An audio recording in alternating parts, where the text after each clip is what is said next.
How about a song that modulates from the key of C major to the key of C sharp minor? This is She Goes Nana. And you maybe haven't heard of this song because you're probably young and this was even from before my time, but here's how the harmony goes. She's like a raven. So nothing too strange so far. It's just 1, 2.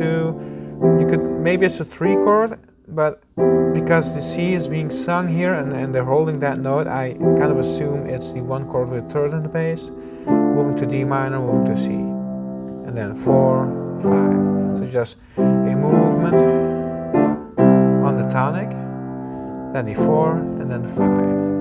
Okay, subdominant, dominant.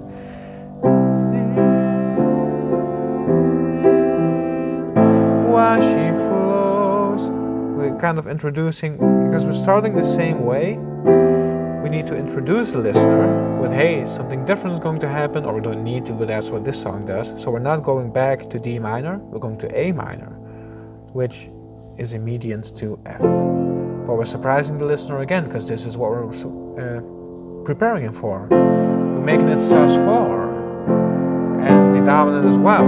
Now what's strange here is that F has an A, moving to B flat, moving to A for the sus4 sound. Then we get G from the B to C. So we got 4 notes all represented within 2 chords, basically 2 chord movements.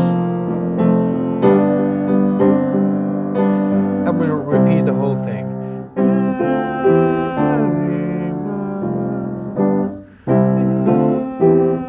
She flows.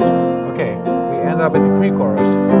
Yeah, and then she steals your heart away.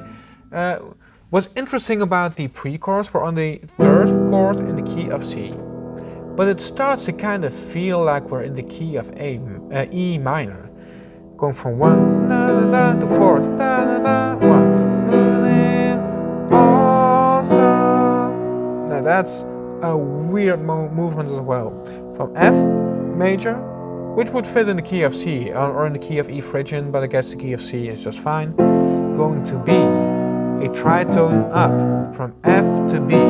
That's an interesting motion, but B is the secondary dominant for E minor, so it's perfectly reasonable to go to B. But going there from F is just interesting, and what makes it work is that the melody. It's what makes it work. And then she steals the heart away. She's making it awesome.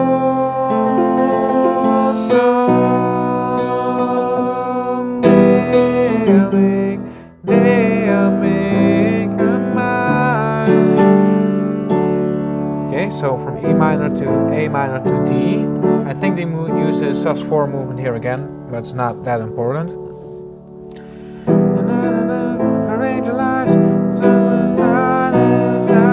Love will shine. This time we're going to B, sus4 moving to B.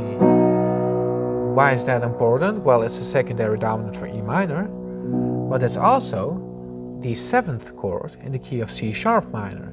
So this is how we end up in the key of C sharp minor. We're using this B as a pivot chord. When she goes na na na na na na na na. Colors will keep on turning, shivering by. So that's we use C, going to 6, 3, 5, or maybe you could say it's the key of E major, which is interesting as well. Going from C major to E major is a pretty interesting motion.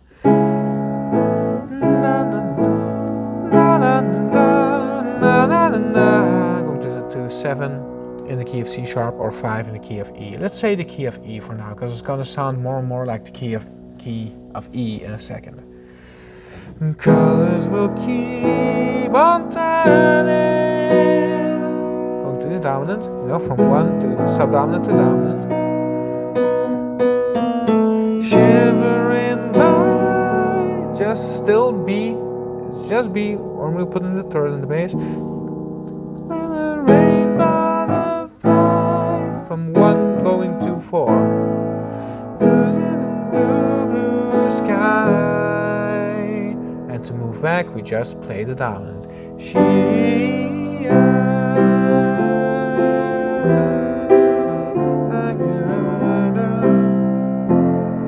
we're back. So this is a song from, I think the 60s or 70s. It's an old song.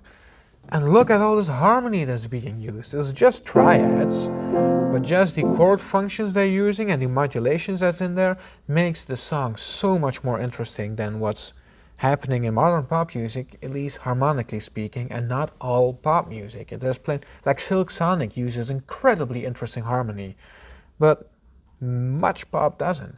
And I wish we could just do this again. So hopefully explaining this stuff to you guys helps this music being made. And if you like this kind of content, you can subscribe to get more of it on your feed. So it could be in your best interest.